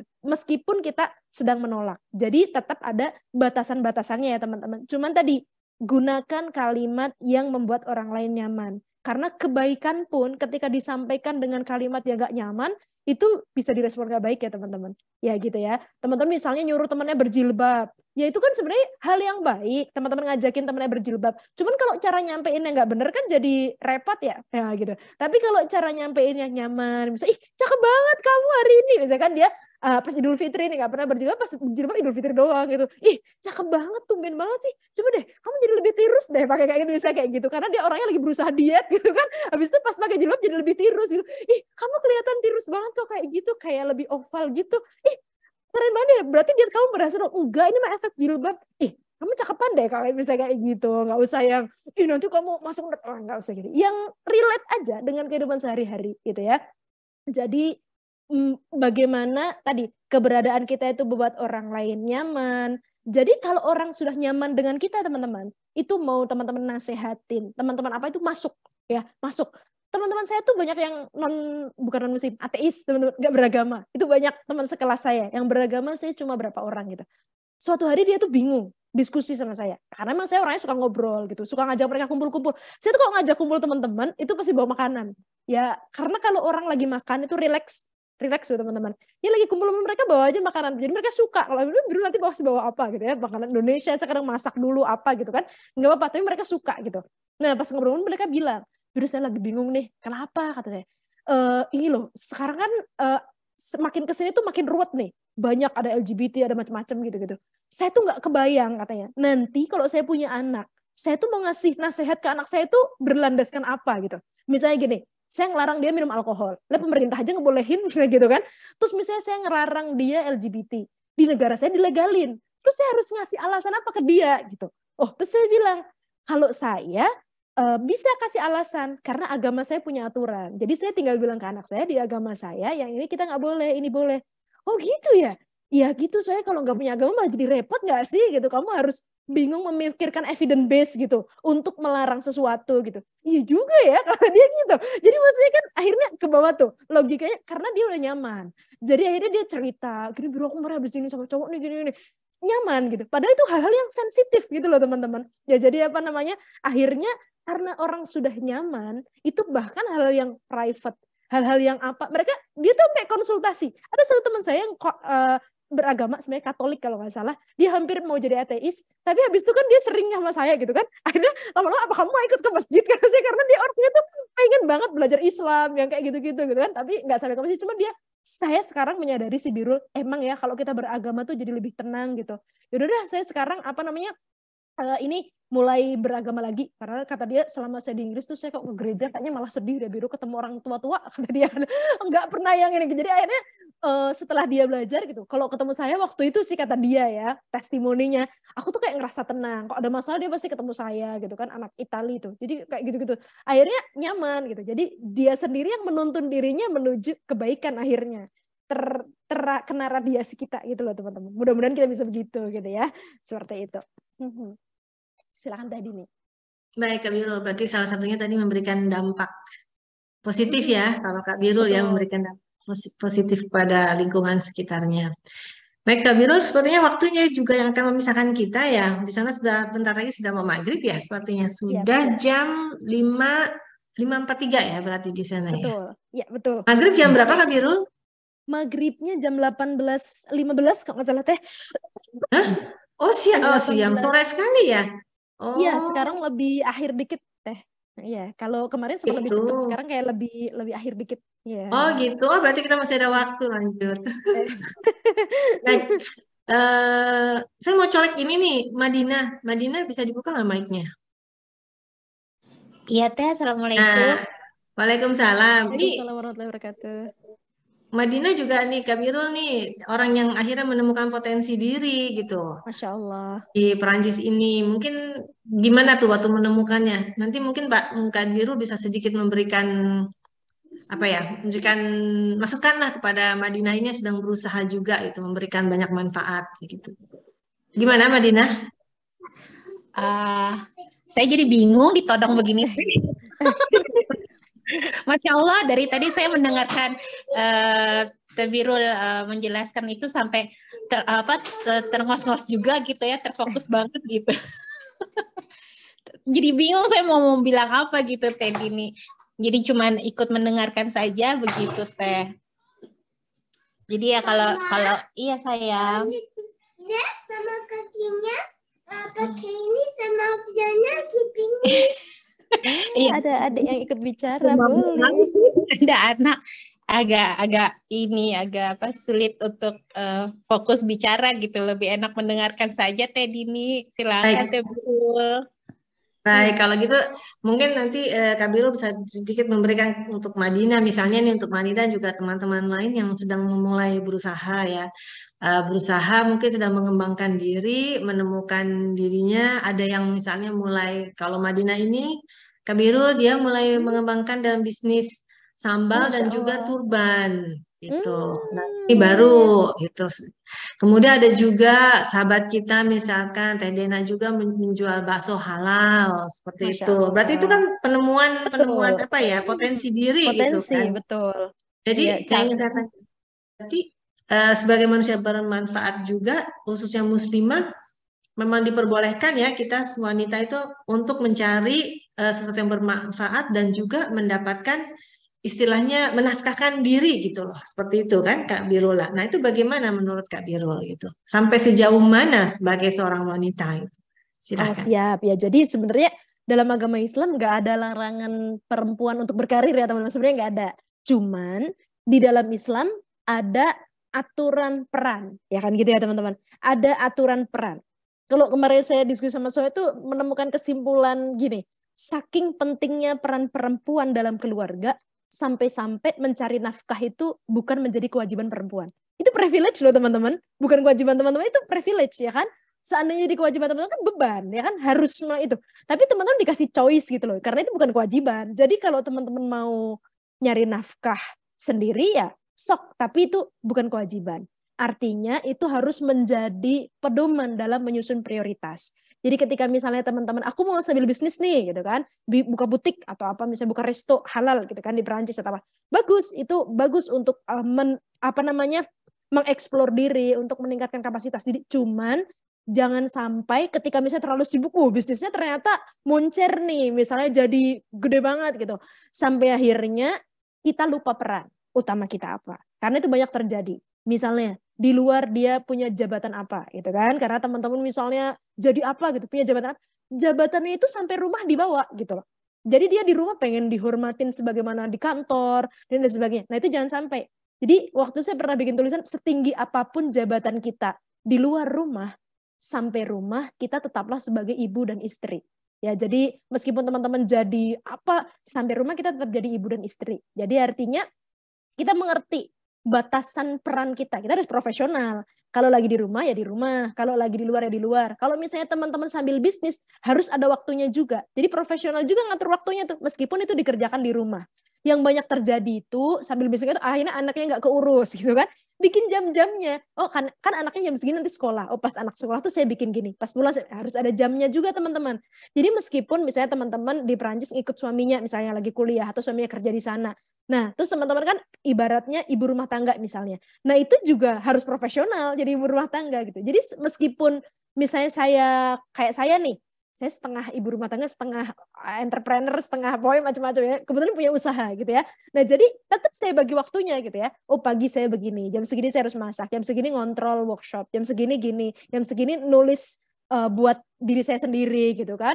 Terus jam segini bikin marketing plan, jam segini itu tetap saya jadwalkan. Jadi jangan sampai itu mengurangi quality time kita dengan keluarga kita. Jadi jangan sampai hal-hal yang nggak wajib itu sampai menumpuk hal-hal yang itu seharusnya wajib kita lakukan. Gitulah teman-teman, gimana ya bahasanya. Pokoknya kayak gitu. Ya, jadi intinya profesional dengan peran yang kita jalani. Ketika kita memutuskan mengambil peran yang bertambah, kan cari nafkah misalnya, itu kan peran yang bertambah.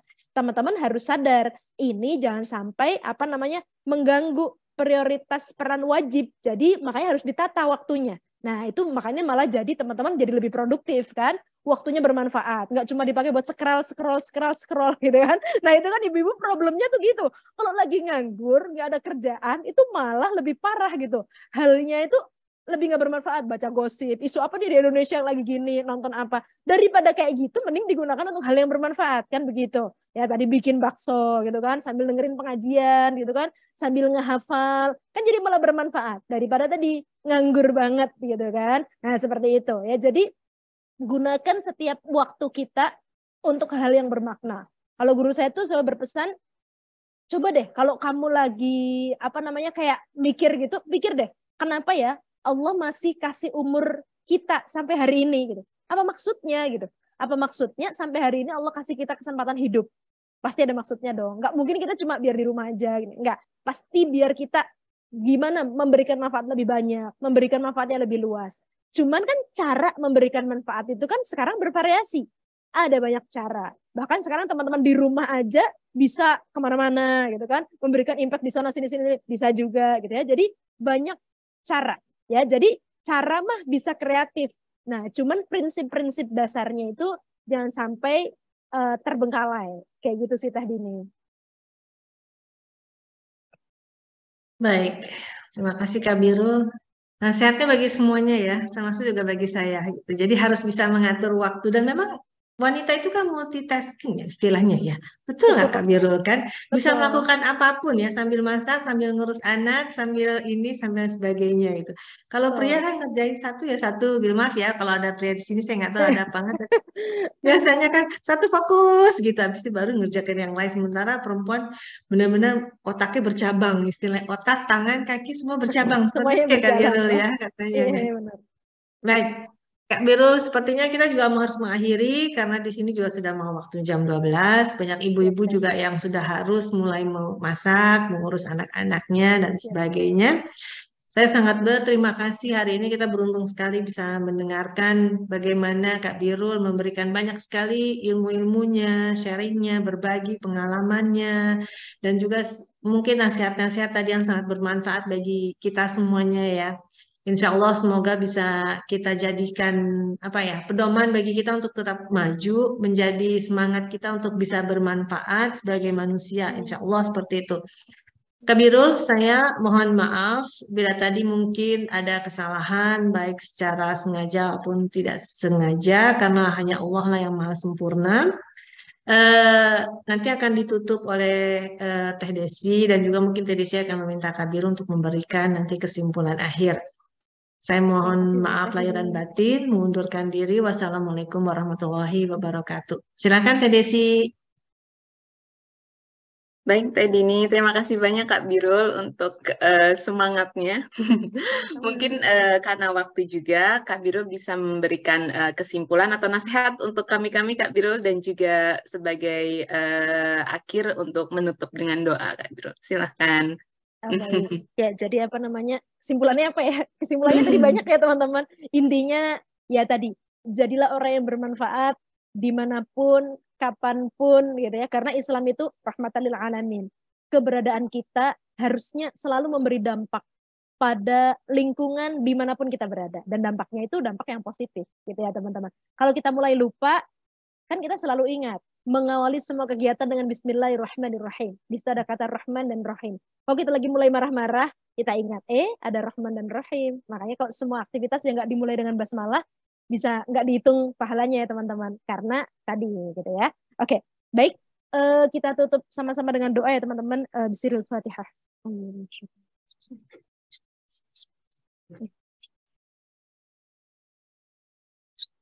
أعوذ بالله من الشيطان الرجيم بسم الله الرحمن الرحيم الحمد لله رب العالمين حمدا شاكرين حمدا ناعمين حمدا يوافي نعمه ويكافئ مزيده يا ربنا لك الحمد ولك الشكر كما ينبغي لجلال وجهك الكريم وعظيم سلطانك اللهم صل على سيدنا محمد وعلى آل سيدنا محمد اللهم اغفر للمؤمنين والمؤمنات والمسلمين والمسلمات الأحياء منهم والأموات برحمتك يا أرحم الراحمين ربنا ظلمنا أنفسنا وإن لم تغفر لنا وترحمنا لنكونن من الخاسرين ربي أوزعني أن أشكر نعمتك التي أنعمت علي وعلى والدي وأن أعمل صالحا ترضاه وادخلني برحمتك في عبادك الصالحين ربنا هب لنا من أزواجنا وذرياتنا قرة أعين واجعلنا للمتقين إماما ربنا آتنا في الدنيا حسنة وفي الآخرة حسنة وقنا عذاب النار سبحان ربك رب العزة عما يصفون وسلام على المرسلين والحمد لله رب العالمين. الفاتحة. Saya kembalikan ke Teh Desi, silakan Teh. Terima kasih banyak Kak Birul. Alhamdulillah kita tutup kajian pagi ini dengan bacaan hamdalah bersama-sama. Alhamdulillahirrabbilalamin dan juga doa penutup majelis. Bismillahirrahmanirrahim. Subhanakallahumma bihamdika asyhadu an la ilaha illa anta astaghfiruka wa atubu ilaik. Terima kasih banyak untuk Kak Birul untuk inspirasi dan pencerahannya hari ini dan terima kasih banyak untuk sahabat-sahabat semua. Insya Allah kita bertemu lagi di Rabu depan. Wassalamualaikum warahmatullahi wabarakatuh. Mohon maaf lahir dan batin. Terima kasih teman-teman semua. Terima kasih. Waalaikumsalam warahmatullahi wabarakatuh.